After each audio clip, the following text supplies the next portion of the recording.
Welcome back, Lovestylers. This is Misty and Andrew. Hi, Andrew. Hi, Misty. Andrew Marcus is here today. He's my husband. I wanted to ask him a couple of questions because I love the way his mind works, and maybe you'll find it interesting. So we are a couple of artists, an artist duo. Black Eyed Soul is our band. We are DIY recording artists. If you want to donate to the channel, please check out a song streaming everywhere. Black Eyed Soul. We got how many albums now? Like 7 online. Since what year? Since 2000. So we've kept busy. Almost every other year we've been recording. Check out our music. Good independent rock music. Yeah. What other genres do they call us, do you think? 90s cool pop music. I call it pop music. I call it classic rock. I think we sound like Tom Petty-ish. I'm a big Zeppelin fan. We're Kiss fans. It's Genx rock, 90s rock, and we've been playing for years together. That's how we met, isn't it? Yeah, that's how we met in 1993 or 4. Yeah, where I walked into your rehearsal room, which was in a garage warehouse area, and it looks like I got the job, everybody. So glad to have it. So I'm the keyboard player in Black Eyed Soul, co-writer now. I just started writing songs a few years back in recent years. And I love it so far. But Andrew is the primary writer, and he's such a good one. So check out Black Eyed Soul. So what did we do today? We like to play Frisbee golf in the morning, but we had a rain delay. And we didn't go to one of the big courses today because we figured we got a little bit of rain. But we went to our local course that's just down the street. And I wasn't playing as well. And I noticed that you were really playing really well. You birded today on the pro course, finished the game 1 under. That's not usual, but right. For me. But. And you were having fun. You found the balance. I was playing more competitive and trying to not win, but better my throws, better my scores, better my drives. And I was taking it a little more seriously. I wasn't having as much fun with it. I was trying to better my game. So you think there's a difference between playing for competition versus fun? Well, I think there's a balance. I think when you're playing in healthy competition, like you and I only just started keeping score. I don't like to keep score when I play because usually I play for fun. Oh. I thought it was because I was going to lose. No, I like to play for fun. I like to play for the art of making a good throw or landing a great putt, making good decisions with the discs. You know, that's a whole another art form, club selection. Like today, you made a really nice putt approach on hole 4 because you used your putt approach disc. You selected the right disc, went where it needed to go, and it was a tap in.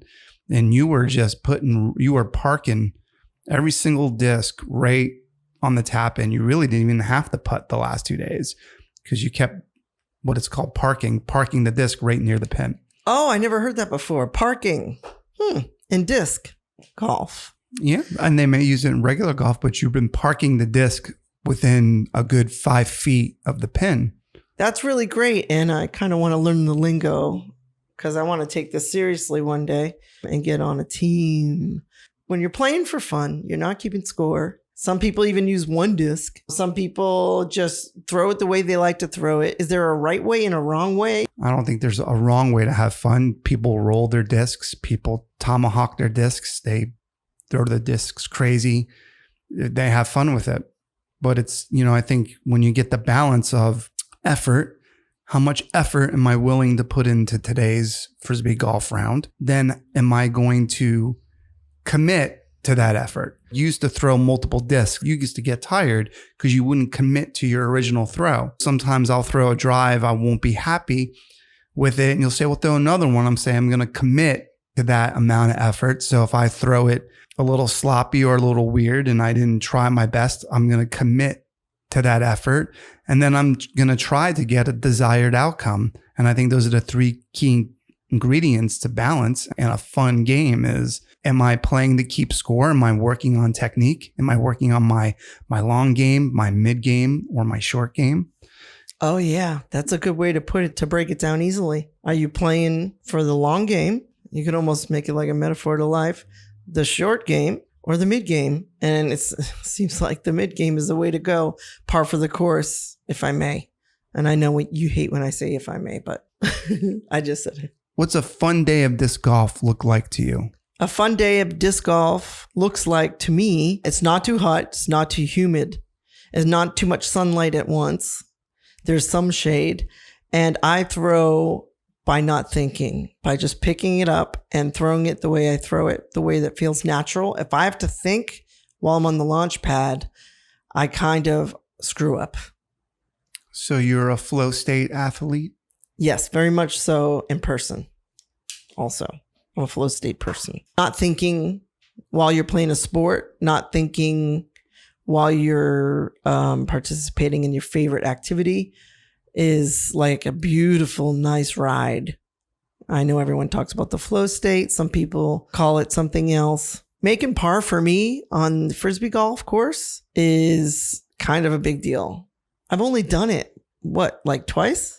Well, we haven't been really keeping score till recently, until you really kind of come into your form and your style of playing. Which is what? What style? I mean, it's your style. You play with about 4 or 5 discs. You know, you're between 2 drivers now. That's true. Your MVP Trail and your Innova Rafe. One mid-range that you use, your Matrix, your MVP Matrix. I love my Matrix, and not only because the name is cool. Someone gave you that uplink. You won't give up on it. And you've made peace. You've made friends with now your Nomad putter, your MVP Nomad, which you kind of fought a little bit, and you were a Rhino girl, and now you're a Nomad girl. How interesting, because you have to make friends with an inanimate object sometimes to find balance, I guess. Yeah, like you really throw the Rafe like it's part of me. Like you really, that thing screams out of your hand, and the Trail is a newer disc, and that's just a nice alternate. You're solid with the Matrix, and that Nomad, you've been sinking them. I think now that you've narrowed it down to your particular discs that you like, your 4 core discs. Yeah. I think that's another thing. So we got you a bigger bag. You went from a swing to a backpack. So yeah. I love my new backpack. Thank you for my birthday gift. Yeah. And so we can also carry more water. You can carry more disc options. Yeah. There's zippers, and you can bring your phone, and it's safe. And now we get to do our little videos. Our social medias. Breaking the wall here. Check out our social media pages. Black Eyed Soul 1 for Andrew, and Misty Lovestyle for me. I think it's the same on all platforms. Even TikTok we participate in. Did a cute one this morning with the turtle. Look for I Like Turtles. Yeah. And I think you had a good balance today. We've now started with a 3-disc warm-up, and that seems to work for you. Okay, so this 3-disc warm-up, I noticed that the guys who take it really seriously do the 3-disc warm-up, but then do they only throw the shot that's their real shot that they chose of the 3? Is that right? I don't know. I don't play with people. I just play with you. I don't like people. I don't really play with people around these parts. I love people. I don't play with the people around these parts.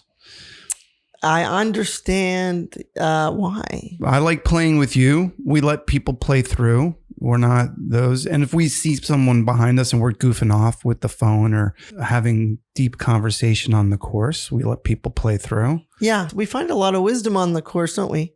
Find a lot of wisdom on the course. There's a lot of good people on the course. Not that I don't want to play with them. My time with you is very valuable, and I don't want to share it with Jethro or Clyde or Lefty. That's interesting. I never thought of it that way. Well, so then there's the competition. People I've played with in the past, friends of mine, have been very competitive. I'm not a competitive disc golf player because I play for fun.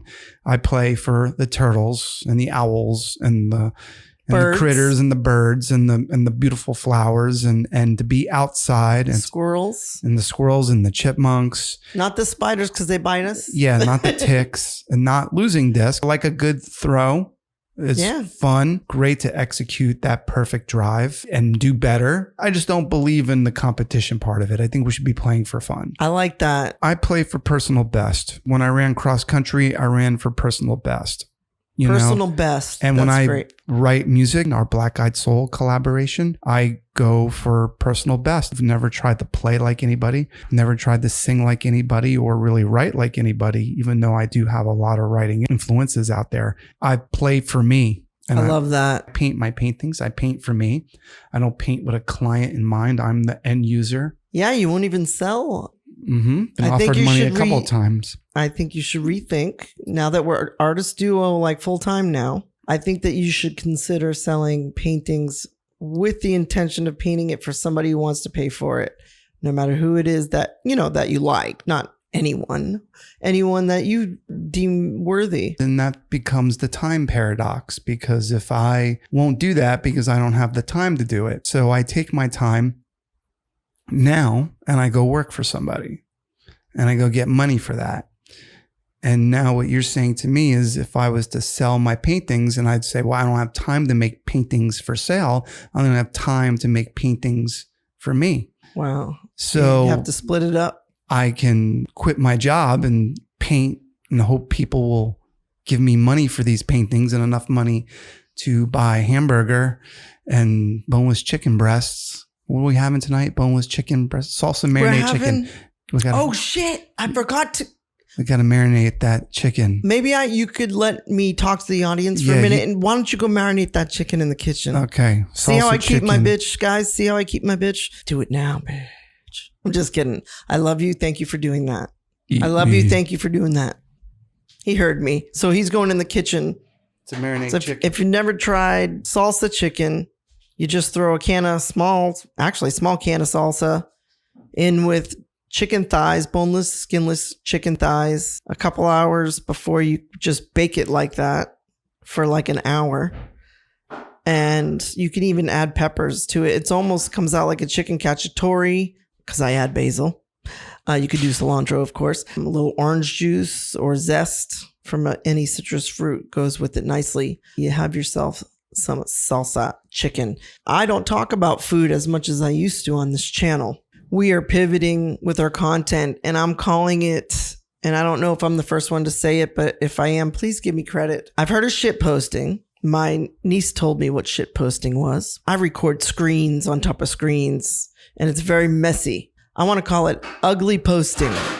We can hear that. Andrew was talking about, as long as he has his hamburgers, as long as we have our music, our painting, our Frisbee, hamburgers for dinner and or chicken, sometimes pork, meat, dairy, and eggs are paramount in our life because we like a carnivore diet, but it's very hard to keep up with. So you have to have other things, it seems like, if you want to live a normal life. But if you can do just meat, do it. Take every carnivore's advice.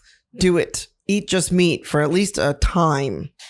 Some people do 30 days. Some people do 60 days. Some people do 90 days. Check out all of my playlists about the carnivore diet, which is not 100% carnivore. I know. Misty, why are you calling it that?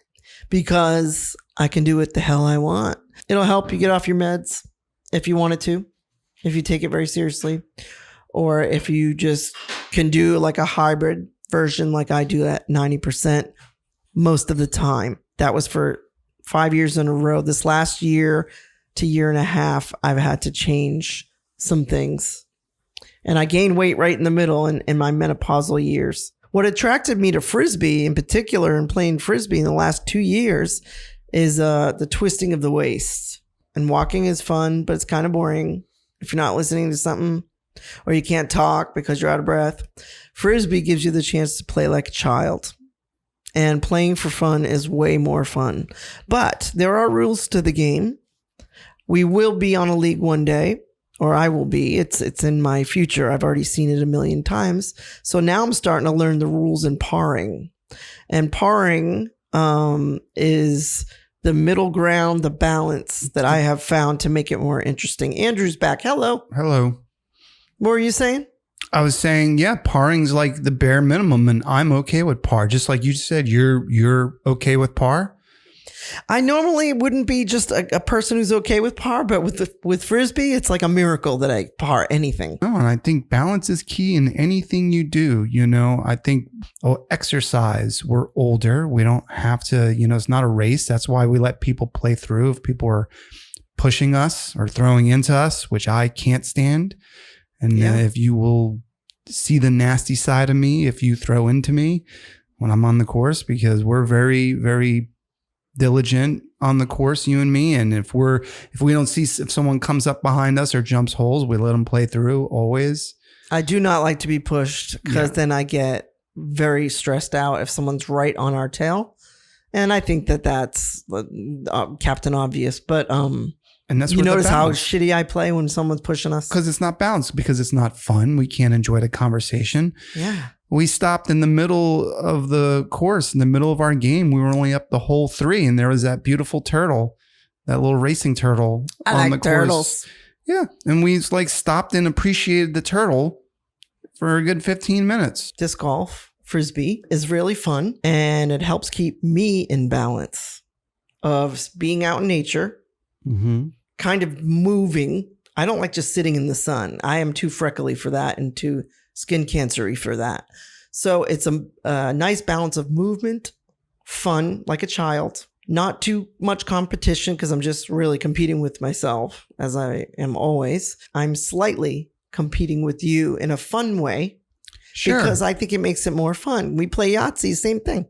Yeah, we're playing with each other. We're playing with each other against it. Watch what you say. Yeah, we're playing with each other compared to playing against each other. We're playing with each other almost as if we're on a team or we're rooting for each other. Yes. Oh, I love that analogy there. But it gives me a healthy balance, I've found, of sunshine, being in nature, and movement, especially in the waist area, because I want to get rid of this minnow gut. If you're over 50 and you're a lady and it looks like you got a little pooch in the front, it's not a fat gut always. It's your hips that have swiveled forward. And just doing those hip raises and the regular exercises, look up hip exercises and hip flexor exercises. And I swear to God, it's already working. In essence, so you're saying par for the course, keeping a healthy mid-level balance, moderate balance when you're playing anything, whether it's an instrument, trying to keep a handle on your lifestyle, and or Frisbee golf, which is the topic of the day, disc golf, considering all things, is key. Exactly. I approach it how I approach everything else in life. How much effort am I willing to put into this? If you decide I want to get this amount of work done and I want to get this done today, this is what I want out of the day, and you get that, I call that a win. Like you said earlier, some days you're concentrating on your launches. Some days you're concentrating on the mid throw. And some days you're concentrating on the putt. But we had a good time and we found balance in the game. So we're going to wrap it up now. BlackEyedSoul.com is where you get all the content. That's all the music, all the YouTubes, all the social medias. That's where to find everything Lovestyle, Black Eyed Soul, Misty and Andrew related. All in one spot, nice and easy for you. Also check out the playlists, and we're shaking it up. We're doing some ugly posting, and keep an eye on us. We're going to talk about Frisbee more and other topics. And we're very grateful for you guys for listening to the Lovestyle podcast today. Make sure to subscribe on your way out. Come back home to Lovestyle anytime you want to chill with us. We'll see you soon. Peace out.